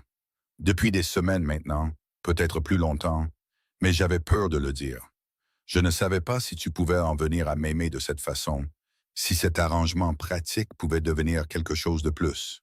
C'est devenu tout, dit Clara en se blottissant dans ses bras. Tu es tout. » Ils s'embrassèrent avec la passion et la tendresse de deux personnes qui avaient trouvé quelque chose de rare et de précieux, un amour qui était né du respect et du partenariat pour devenir quelque chose de profond et de durable. Le bébé bougea pour la première fois cet après-midi-là, un battement contre les côtes de Clara qui la fit sursauter. « Qu'est-ce que c'est ?» demanda James alarmé. « Le bébé » souffla Clara, prenant sa main et la plaçant sur son ventre. « Tu le sens ?» Ils restèrent immobiles, retenant leur souffle, jusqu'à ce que le petit mouvement se reproduise. Les yeux de James s'écarquillèrent d'émerveillement, et Clara vit des larmes couler sur ses joues. « C'est notre enfant, » murmura-t-il, « notre bébé. » « Oui, » dit Clara, ses propres larmes coulant librement, « notre famille. » Noël arriva et Clara insista pour le rendre spécial malgré l'isolement du ranch. Elle cuisina des biscuits et un jambon que Tom avait fumé, décora la maison avec des branches de pin et des rubans colorés, et organisa un échange de cadeaux. Pour James, elle avait cousu une nouvelle chemise avec un tissu assorti à ses yeux. Pour Tom et Davy, Elle avait tricoté des écharpes chaudes. Les hommes avaient mis en commun leurs ressources limitées pour acheter à Clara un magnifique châle du magasin général, une laine douce d'un vert profond qui faisait ressortir ses yeux. Ils célébrèrent ensemble. Les quatre se réunirent autour de la table et Clara se sentit submergée de gratitude. Un an auparavant, elle était seule et incertaine à Philadelphie.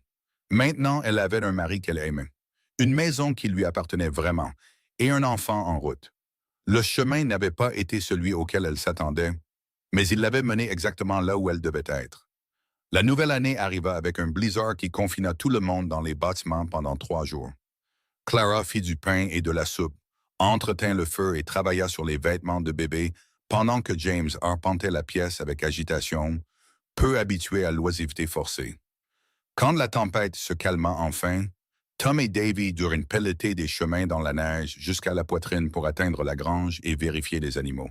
La grossesse de Clara devint plus évidente à mesure que janvier se transformait en février. Son ventre était maintenant bien rond et le bébé bougeait fréquemment, des coups de pied forts qui la faisaient parfois grimacer. James avait pris l'habitude de parler à son ventre le soir, racontant à leur enfant à naître l'histoire du ranch et faisant des promesses de lui apprendre à monter à cheval et à prendre soin de la terre. « Et si le bébé est une fille ?» demanda Clara un soir, amusée par ses suppositions. « Alors elle apprendra à monter à cheval et à prendre soin de la terre, » dit James sans hésitation. « Tout enfant de nous saura comment travailler ce ranch, qu'il porte un pantalon ou une jupe. » Clara rit et passa ses doigts dans ses cheveux. « Tu vas être un excellent père, je l'espère, » dit James sérieusement. « Je veux donner à nos enfants tout ce que mes parents m'ont donné. La sécurité, un but et la connaissance qu'ils sont aimés. Tu le feras, » l'assura Clara. « Nous le ferons. » Mars arriva avec les premiers signes du printemps, bien que la neige couvrait encore le sol et que les températures restaient froides. Clara était entrée dans les dernières semaines de sa grossesse, se déplaçant lentement et dormant par intermittence, car le bébé semblait déterminé à pratiquer la gymnastique contre ses côtes à toute heure. Le médecin de Red Creek fit le long voyage jusqu'au ranch fin mars, examina Clara et déclara que tout était normal. « Le bébé devrait arriver dans les 2 prochaines semaines, » prédit-il. « Avez-vous quelqu'un pour vous assister lors de l'accouchement? » « Martha Collins a accepté de venir, » dit Clara. Ils avaient envoyé un message à Red Creek la semaine précédente, et Martha avait promis d'arriver dès que les routes seraient praticables. Martha arriva 3 jours plus tard, et Clara fut profondément reconnaissante de la compétence calme de l'autre femme. Martha avait aidé à mettre au monde des dizaines de bébés au cours de ses années à la frontière, et sa présence apaisa l'anxiété croissante de Clara face à l'épreuve à venir. Le travail commença par une matinée ensoleillée d'avril, alors que les premières fleurs sauvages commençaient à percer la neige fondante. Clara se réveilla avec des crampes qu'elle prit d'abord pour le faux travail qu'elle avait connu plusieurs fois au cours des dernières semaines. Mais ses douleurs se renforcèrent et s'installèrent à un rythme régulier, et elle sut avec certitude qu'aujourd'hui, elle rencontrerait son enfant. « James, » dit-elle en lui serrant le bras alors qu'une autre contraction la parcourait. « C'est l'heure. » James pâlit mais se mit en action, aidant Clara à s'allonger sur leur lit, puis courant chercher Martha dans la chambre d'amis. La femme plus âgée apparut avec une vitesse impressionnante, déjà habillée et prête. « Très bien, ma chère. Voyons ce que nous avons, » dit Martha, chassant James de la chambre malgré ses protestations. « Allez vous rendre utile ailleurs, c'est un travail de femme. » James fit les 100 pas dans la pièce principale pendant les heures qui suivirent, rendant Tom et Davy fous avec son énergie nerveuse. Il tendait l'oreille pour chaque son provenant de la chambre, son imagination évoquant les pires scénarios qu'il ne pouvait faire taire. Clara travailla toute la journée avec les conseils et les encouragements constants de Martha. La douleur était pire qu'elle ne l'avait imaginé, des vagues d'agonie qui la laissaient haletante et criant malgré ses tentatives de rester silencieuse. Mais Martha lui tenait la main et lui parlait d'un ton apaisant, lui rappelant que les femmes avaient enduré cela depuis la nuit des temps, qu'elle était assez forte pour mettre son enfant au monde. Alors que le coucher du soleil peignait le ciel de nuances d'or et de rose, Martha ordonna à Clara de pousser. Elle poussa de toutes ses forces, motivée par le désespoir et le besoin primal de mettre fin à cette épreuve. Une dernière poussée, puis un cri emplit la pièce, aigu, indigné et absolument magnifique. « Vous avez un fils, » annonça Martha, des larmes coulant sur son visage buriné alors qu'elle nettoyait le bébé et l'enveloppait dans des couvertures douces. Un petit garçon en parfaite santé. Clara tendit ses bras tremblants vers son enfant et Martha plaça le petit paquet sur sa poitrine. Le bébé avait une touffe de cheveux noirs et un visage rouge et fâché, ses petits poings s'agitant alors qu'il protestait contre son entrée abrupte dans le monde. L'amour submergea Clara avec la force d'une inondation si intense qu'elle lui coupa le souffle. « Bonjour, mon doux garçon », murmura-t-elle en touchant ses doigts incroyablement petits. « Je suis ta maman. Tu es en sécurité maintenant. Tu es tellement aimé. » Martha ouvrit la porte de la chambre et appela James, qui fit irruption dans la pièce avec des yeux fous. Il s'arrêta net à la vue qui s'offrait à lui. Clara, appuyée contre les oreillers avec leur fils dans les bras, tous deux vivants et apparemment en bonne santé. « Viens rencontrer ton fils, » dit Clara, souriant à travers des larmes de joie. James s'approcha lentement, comme s'il se déplaçait dans un rêve.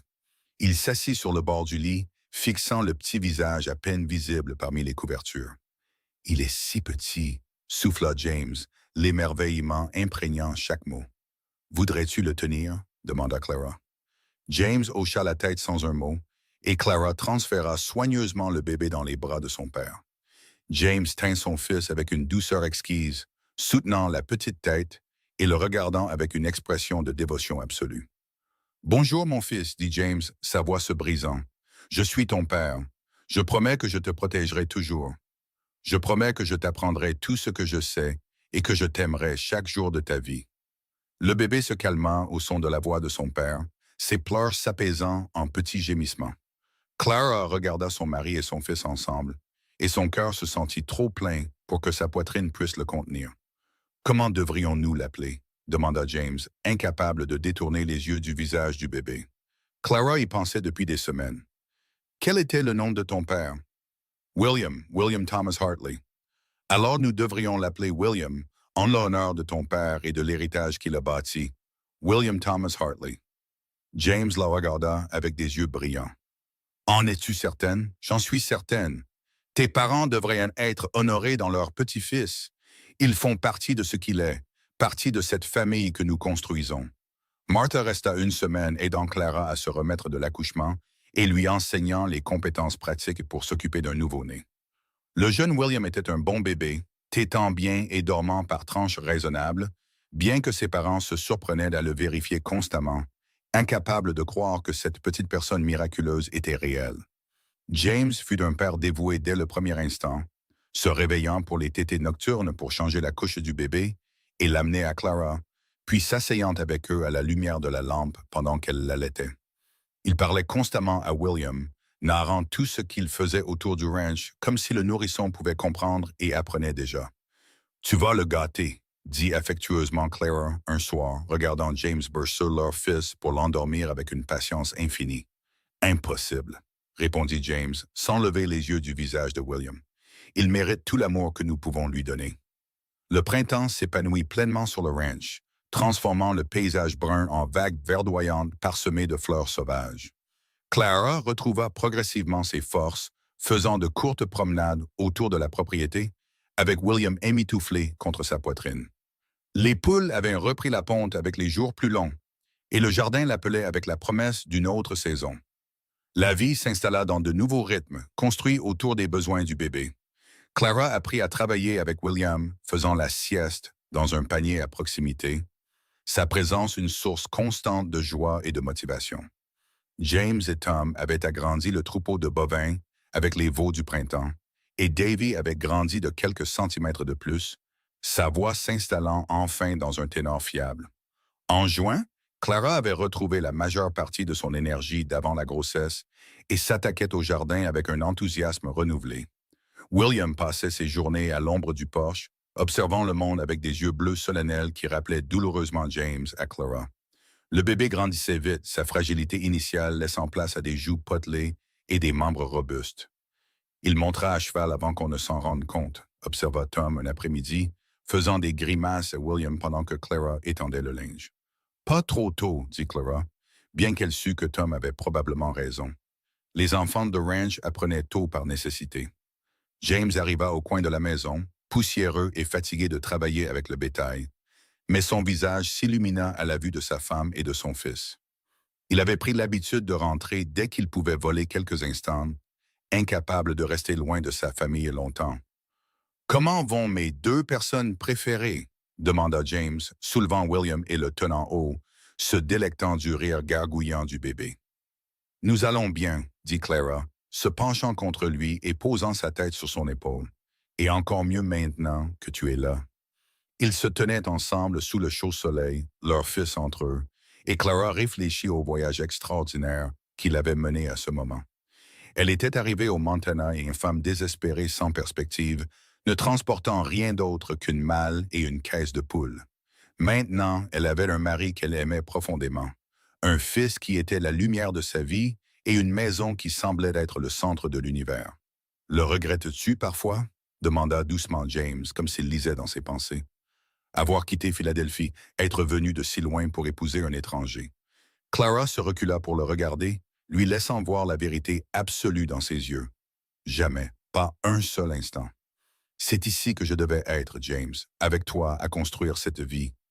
Je ferai le même choix 1000 fois. Il l'embrassa alors, doucement et tendrement, une promesse et une célébration.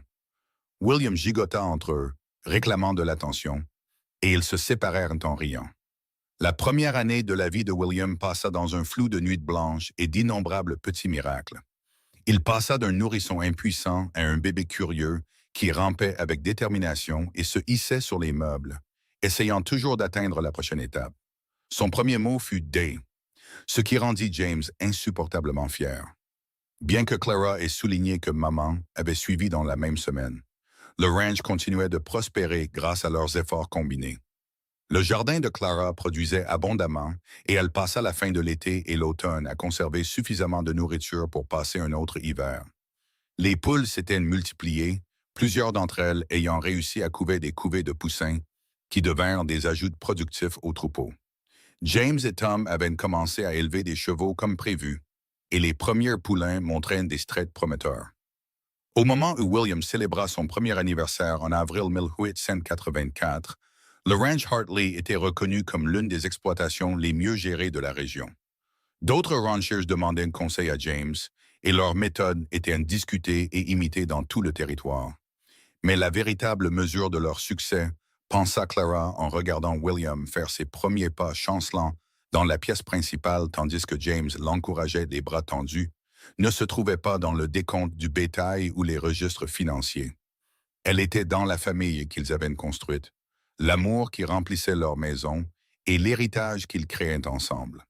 Par une chaude soirée de mai, avec William enfin endormi dans son berceau et le ranch silencieux autour d'eux, James et Clara s'assirent sur le porche, regardant le soleil se coucher derrière les montagnes. Son bras était autour de ses épaules, et elle s'appuyait contentement contre lui. « J'ai réfléchi, dit lentement James à l'agrandissement de la maison, à l'ajout d'une ou deux chambres. William aura besoin de sa propre chambre un jour et si nous avons la chance d'avoir d'autres enfants. » Il laissa sa phrase en suspens, une question dans sa voix. Clara sourit, sa main se déplaçant instinctivement vers son ventre, où elle soupçonnait qu'une autre vie commençait à peine à se former. Elle n'avait encore rien dit, voulant être certaine, mais les signes étaient tous familiers. « C'est une sage décision, dit-elle prudemment. En fait, cela pourrait être nécessaire plus tôt que tu ne le penses. » James se tourna pour la regarder vivement, l'espoir et la compréhension naissant dans ses yeux. « Clara, es-tu en train de dire... » « Je crois que je suis de nouveau enceinte, » confirma Clara, incapable de réprimer son sourire. « Il est encore tôt, mais oui, je pense que William va être grand frère. » James la prit dans ses bras, sa joie aussi intense qu'elle l'avait été à l'arrivée de William. « Cette famille ne cesse de s'enrichir, » dit-il, faisant écho aux mots qu'il avait prononcés ce premier jour où elle était arrivée avec ses poules. « Et je tombe de plus en plus amoureux de toi chaque jour. » « Je t'aime aussi, » dit Clara en l'embrassant. « Merci d'avoir tenté ta chance avec une femme désespérée et une caisse de poules. Merci d'avoir été assez courageuse pour venir de si loin et construire cette vie avec moi, » répondit James. « Tu es la meilleure chose qui me soit jamais arrivée, Clara Hartley. Toi et nos enfants êtes mon monde entier. » Ils restèrent assis ensemble alors que l'obscurité tombait, planifiant et rêvant de l'avenir. Les défis de la vie au ranch continueraient. Clara savait qu'il y aurait des hivers rudes et des saisons difficiles, Des pertes et des revers qui mettraient leur force à l'épreuve. Mais ils affronteraient tout ensemble, unis dans l'amour et un but commun. Les poules s'étaient depuis longtemps installées dans leur poulailler pour la nuit. Ces mêmes oiseaux qui avaient traversé le pays dans une caisse en bois 2 ans plus tôt. Elles avaient été l'encre de Clara quand tout le reste était incertain. Et leur arrivée au ranch avait marqué le début de tout ce qui était bon dans sa vie maintenant. Au loin, le bétail meuglait paisiblement dans les pâturages. Quelque part dans la maison, William faisait de doux brises de sommeil, et ici, sur le porche, Clara et James se tenaient serrés l'un contre l'autre. Deux personnes qui avaient trouvé l'amour de la manière la plus inattendue et avaient construit quelque chose de beau à partir de la foi et de la détermination.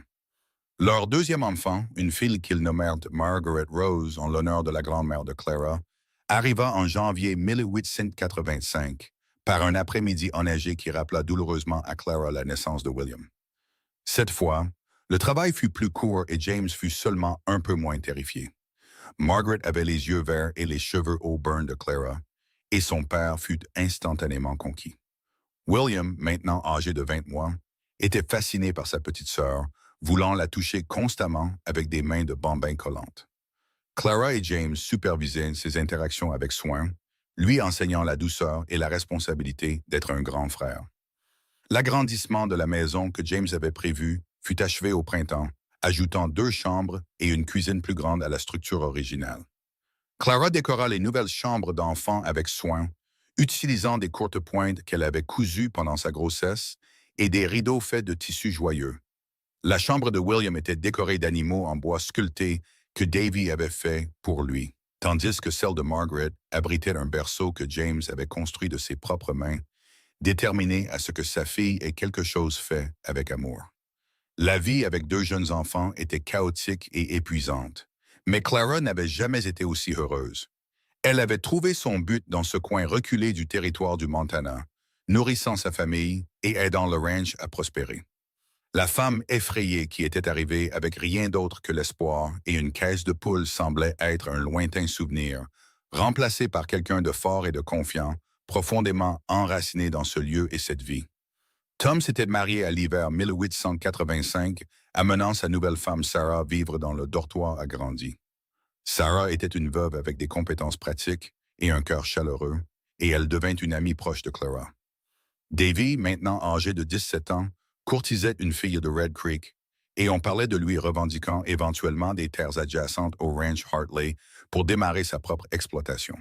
La communauté autour d'eux grandissait et évoluait, et le ranch Hartley était devenu une sorte de centre, un lieu où les voisins se rassemblaient pour les célébrations et où les conseils étaient librement partagés. La réputation de Clara en tant qu'excellente cuisinière et hôtesse gracieuse se répandit, et leur maison accueillait de fréquents visiteurs. Par une soirée d'été en 1886, avec William jouant dans la cour et Margaret faisant la sieste dans son berceau, Clara contempla son domaine avec une profonde satisfaction. Le jardin était luxuriant et productif. Les poules prospéraient sous les soins de plusieurs d'entre elles, qui s'étaient avérées être des mères exceptionnelles, et le son des rires d'enfants emplissait l'air. James et Tom travaillaient avec les chevaux dans le corral, leur partenariat facile témoignant d'années de travail partagé et de respect mutuel. James leva les yeux et surprit Clara en train de le regarder. Même à distance, elle sentit la force de son amour, aussi puissante maintenant qu'elle l'avait été au premier jour de leur mariage. Il sourit et leva la main en signe de salut, et elle lui rendit son geste, le cœur plein à craquer. Cette nuit-là, après que les enfants se furent endormis et que le ranch se fut calmé, Clara et James s'allongèrent dans leur lit, parlant de l'avenir. Ils parlèrent des enfants et de ce qu'ils espéraient pour eux, des plans du ranch et des rêves encore à réaliser. Mais surtout, ils se tenaient simplement l'un contre l'autre, reconnaissant au-delà des mots pour la vie qu'ils avaient construite ensemble. « Te souviens-tu de ce premier jour ?» demanda James, ses doigts traçant des motifs paresseux sur le bras de Clara. « Quand tu es descendu de cette diligence avec ta caisse de poules et que tout le monde te fixait. » Clara rit doucement. « J'étais terrifié que tu me renvoies directement à Philadelphie. Je n'avais pas pensé qu'apporter du bétail pour rencontrer mon mari potentiel pourrait être inhabituel. C'est à ce moment-là que j'ai su que tu étais spécial, dit James, sérieusement. Tu as eu le courage de t'accrocher à ce qui comptait pour toi, même si cela aurait pu te coûter tout. C'est qui tu es, Clara. Quelqu'un qui aime farouchement et construit de belles choses à partir de rien. Nous avons construit ça ensemble, corrigea Clara. J'ai apporté les poules, mais tu m'as donné un foyer, un partenariat et un amour que je n'avais jamais osé imaginer. Tu m'as rendu courageuse, James. Tu as toujours été courageuse, insista-t-il. Je t'ai juste donné un endroit où ton courage pouvait s'épanouir. Ils firent l'amour cette nuit-là avec la tendresse et la passion de deux personnes qui se connaissaient parfaitement, dont les corps et les cœurs avaient appris la plus intime des danses.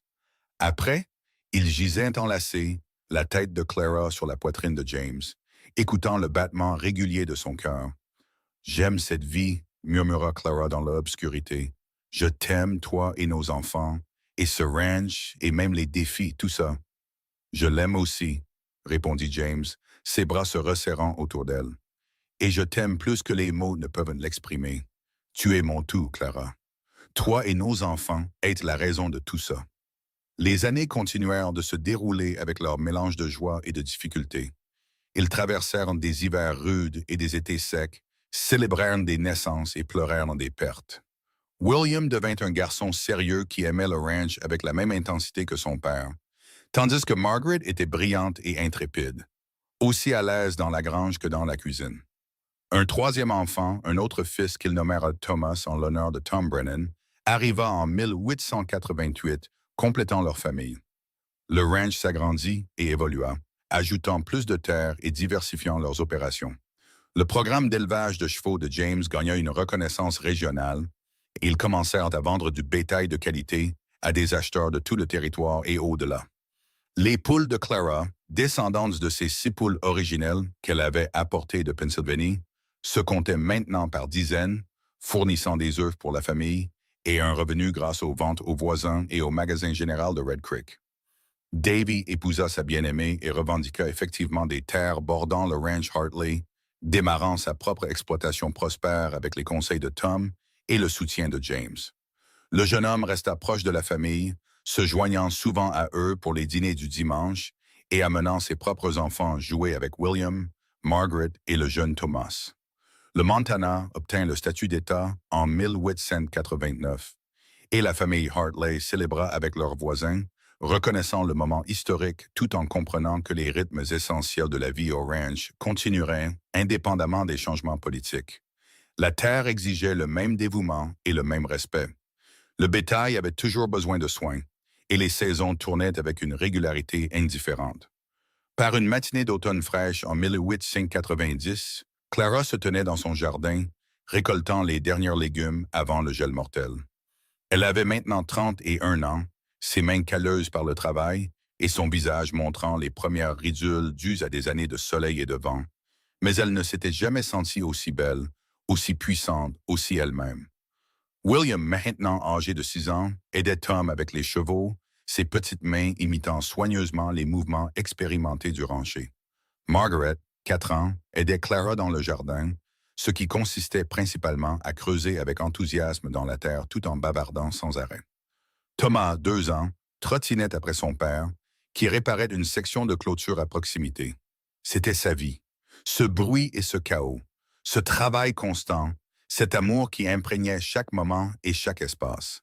Clara se redressa, posant une main sur le creux de son dos, et regarda sa famille dispersée sur la propriété du ranch. James croisa son regard et sourit, ce sourire spécial réservé uniquement à elle, et elle sentit la vague d'amour et de gratitude maintenant familière. Ils avaient construit quelque chose d'extraordinaire ici, quelque chose qui durerait au-delà de leur propre vie. Leurs enfants hériteraient non seulement de terre et de bétail, mais aussi des valeurs de travail acharnées et d'intégrité, la connaissance que le foyer est quelque chose que l'on crée par le dévouement et l'amour. Les poules gratinent et picoraient dans leur poulailler agrandi. Des dizaines d'oiseaux maintenant, là où il n'y avait eu que 6 poules effrayées dans une caisse en bois. Elles étaient une métaphore parfaite de ce que Clara et James avaient accompli, pensa-t-elle. Partis de presque rien, ils avaient grandi et prospéré, créant l'abondance par des soins attentifs et un soutien mutuel. Ce soir-là, comme c'était devenu leur coutume, la famille se réunit pour le dîner autour de la grande table que Clara avait insisté pour que James construise afin d'accueillir leur maisonnée grandissante.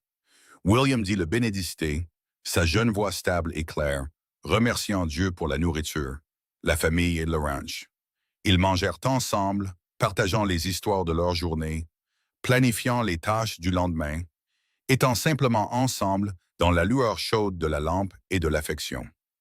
Après que les enfants furent au lit, Clara et James prirent leur place habituelle sur le porche, enveloppés dans des couvertures contre le froid de l'automne.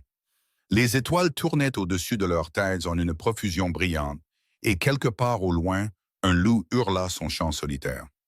« Penses-tu parfois à quel point les choses auraient pu être différentes ?» demanda Clara. « Si je n'avais pas répondu à ton annonce, si tu avais choisi quelqu'un d'autre, si les poules n'avaient pas survécu au voyage. » Parfois, admet James, mais je ne peux imaginer aucune version de ma vie qui soit meilleure que celle-ci.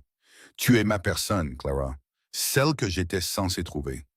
Tout s'est passé exactement comme il le fallait pour que nous soyons ici ensemble. Je ressens la même chose, dit doucement Clara. Même les moments difficiles, les pertes et les luttes, ils nous ont menés à ce moment. Je ne changerai rien. Ils s'assirent dans un silence confortable. Deux personnes qui n'avaient plus besoin de mots pour communiquer, dont l'amour s'était approfondi en quelque chose d'aussi essentiel que la respiration. Les ranchs dormaient autour d'eux, les animaux installés pour la nuit, les enfants rêvant dans leur lit, la terre se reposant jusqu'à ce que les exigences du matin en commencent un nouveau. « Merci, dit enfin James, d'avoir pris ce risque, d'être monté dans cette diligence avec tes poules et d'avoir voyagé vers l'inconnu. Merci de m'avoir choisi, d'avoir construit cette vie avec moi, de m'avoir donné une famille et un but au-delà de la simple survie. Tu m'as rendu entier, Clara. Tu as fait la même chose pour moi, répondit Clara en se penchant contre lui. J'étais si perdue avant de venir ici, si incertaine de qui j'étais ou de ce que j'étais censé faire. Tu m'as donné un endroit où appartenir et la liberté de devenir celle que j'ai toujours été censée être. Tu as vu ma force quand je pouvais à peine la voir moi-même. Je t'aime, dit James, les mots portant le poids de 8 ans de mariage, d'innombrables expériences partagées et de défis surmontés ensemble. Je t'aime aussi, répondit Clara. Aujourd'hui, demain et pour tous les jours qui suivront, pour toujours. Ils restèrent sur le porche jusqu'à ce que le froid les pousse à l'intérieur, puis allèrent dans leur chambre, où ils vérifièrent chaque enfant avant de s'installer dans leur propre lit. Clara se blottit contre James, la tête sur son épaule, et ressentit le contentement profond de quelqu'un qui avait trouvé sa place dans le monde. Les saisons continuèrent leur cycle éternel, et la famille Hartley grandit et s'adapta à chaque année qui passait. William se révéla avoir le talent de son père pour l'élevage, montrant une compréhension intuitive du bétail et de la gestion des terres. Même en tant que jeune fille, Margaret développa un don avec les chevaux, capable d'apprivoiser même les animaux les plus craintifs avec patience et mots doux. Thomas, le plus jeune, révélait encore ses propres talents. Mais il montrait des signes d'hériter du don de sa mère pour la culture, passant des heures à aider Clara dans le jardin. La frontière du Montana s'apprivoisait lentement, mais le ranch Hartley conservait son caractère de lieu où le travail acharné et l'intégrité comptaient plus que tout. Ils avaient construit quelque chose de durable, un héritage qui passerait à leurs enfants et petits-enfants, un témoignage de ce que deux personnes pouvaient accomplir lorsqu'elles s'engageaient dans une vision commune. Par une matinée de printemps en 1893, Clara célébra son 34e anniversaire entourée de sa famille. Les enfants avaient fait des cartes avec l'aide de Davy, et James lui offrit un magnifique châle qu'il avait commandé sur un catalogue, une laine douce d'un bordeaux profond qu'elle enroula immédiatement autour de ses épaules. Ils mangèrent du gâteau que Margaret avait aidé à préparer, et la journée fut remplie de rire et de joie. Ce soir-là, après la fin de la célébration et le coucher des enfants, Clara et James marchèrent jusqu'à la colline surplombant le ranch. Le soleil se couchait de manière spectaculaire, peignant le ciel de nuances de rose et d'or, et la terre s'étendait devant eux en vagues verdoyantes. « 11 ans, dit Clara avec émerveillement. Cela fait vraiment 11 ans que je suis arrivé avec mes poules, 11 des meilleures années de ma vie, confirma James. Et j'espère que nous en avons encore beaucoup devant nous. Beaucoup d'autres, acquiesça Clara en lui prenant de la main. Vieillir ensemble sur ce ranch, regarder nos enfants grandir et fonder leur propre famille, construire plus de souvenirs chaque jour. Ce ranch vient de s'enrichir, dit James, faisant écho à ces mots fatidiques de leur première rencontre. Mais ce ne sont pas le bétail, ni les chevaux, ni même les poules qui l'ont rendu riche. C'est toi, Clara. Ton amour, ta force, ta présence dans ma vie. Tu es la véritable richesse de cet endroit. Clara se tourna pour lui faire face, prenant son visage buriné dans ses mains. Et tu es la mienne. Tout ce qui est bon dans ma vie a commencé le jour où je t'ai rencontré. Tu es ma maison, James Hartley. Pas cette terre ou cette maison, mais toi. Où que tu sois, c'est là que j'appartiens. Ils s'embrassèrent alors que le soleil glissait derrière les montagnes, sellant un amour qui avait été testé et prouvé sur plus d'une décennie de vie partagée. Quand ils se séparèrent enfin et retournèrent main dans la main vers la maison, les étoiles commençaient à émerger. Des lumières anciennes qui avaient été témoins d'innombrables drames humains au fil des siècles. Mais cette histoire, l'histoire d'une épouse par correspondance qui apporta des poules dans une caisse en bois et du cow-boy qui reconnut sa vraie valeur, était l'une des bonnes. C'était un conte de courage et de foi, de deux personnes seules qui ont tenté leur chance l'une avec l'autre et ont construit quelque chose de magnifique à partir de presque rien. Le ranch continuerait pendant des générations, le nom Hartley devenant synonyme de bétail de qualité et de transactions honnêtes dans tout le Montana et au-delà. Mais le véritable héritage que Clara et James ont créé ne se mesurait pas en acres ou en animaux. Il se mesurait en amour donné librement, en enfants élevés avec soin, en un partenariat qui démontrait ce que deux personnes pouvaient accomplir lorsqu'elles travaillaient ensemble avec respect et dévouement.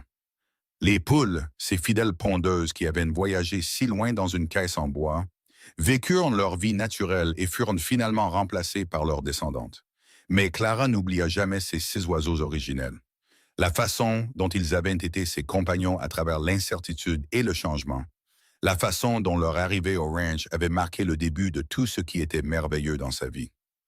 Des années plus tard, quand Clara fut une vieille femme entourée d'enfants et de petits-enfants, quelqu'un lui demanda quel avait été le secret de son mariage heureux et de sa vie réussie. Elle sourit, ses yeux verts toujours brillants malgré son âge, et dit simplement « J'ai apporté tout ce que j'avais à offrir, même si ce n'était que 6 poules dans une caisse en bois. Et James a vu la valeur de ce que j'apportais, a vu la valeur en moi. Nous avons construit à partir de là, brique par brique, jour après jour, toujours ensemble. C'est ça, le secret. Trouver quelqu'un qui voit votre valeur et choisir de construire quelque chose de beau ensemble. » James, assis à côté d'elle, leurs mains entrelacées comme elles l'avaient été depuis plus de 50 ans, lui serra doucement les doigts. « La meilleure décision que j'ai jamais prise, dit-il, lui répétant que ce ranch venait de s'enrichir. Je n'avais aucune idée à quel point ces mots s'avéreraient vrais. Ils vécurent de longues vies ensemble, Clara et James, mourant à quelques mois d'intervalle en tant que personnes très âgées qui avaient eu la chance d'avoir des enfants, des petits-enfants et même des arrière-petits-enfants. Le ranch continua sous la gestion compétente de leur fils William, puis passa à ses enfants à leur tour, chaque génération ajoutant ses propres améliorations tout en maintenant les valeurs fondamentales que James et Clara avaient établies. Et dans le poulailler, il y avait toujours des poules, descendantes de ces Rhode Island Reds originelles que Clara avait apportées de Pennsylvanie. Leurs œufs nourrissant la famille et fournissant un lien avec la femme qui avait tout commencé. L'histoire de l'épouse par correspondance arrivée avec des poules devint une légende familiale, racontée et répétée au fil des générations. Un rappel que de grandes choses pouvaient commencer par un simple courage et la volonté de tenter sa chance en amour. Le ciel du Montana s'étendait à l'infini au-dessus, les montagnes veillant éternellement sur la terre, et le ranch Hartley perdura comme un témoignage de ce que Clara et James avaient construit ensemble. Leur histoire d'amour, forgée dans la rudesse et la beauté de la frontière, prouva que parfois les débuts les plus inattendus mènent aux fins les plus extraordinaires. Et que parfois, quand on apporte tout ce qu'on a à offrir à une nouvelle situation, on peut découvrir qu'on cherchait un foyer depuis toujours et que ce foyer nous cherchait aussi. La fin de leur histoire n'était en réalité que le début d'un héritage qui s'étendrait sur des générations. Enraciné dans le moment où une femme déterminée descendit d'une diligence avec des poules dans une caisse en bois et où un cow-boy solitaire reconnut que son ranch venait de devenir immensément plus riche. Pas grâce aux oiseaux eux-mêmes, bien qu'ils aient certainement aidé, mais grâce à la femme courageuse, forte et aimante qui les avait amenés. La femme qui devint sa partenaire, son amour, son tout. La femme qui transforma une maison en un foyer et une existence solitaire en une vie pleine de sens et de joie. Clara et James Hartley construisirent leur bonheur à partir de rien, en commençant par la foi, l'espoir et 6 poules dans une caisse en bois. Et à la fin, c'était plus que suffisant.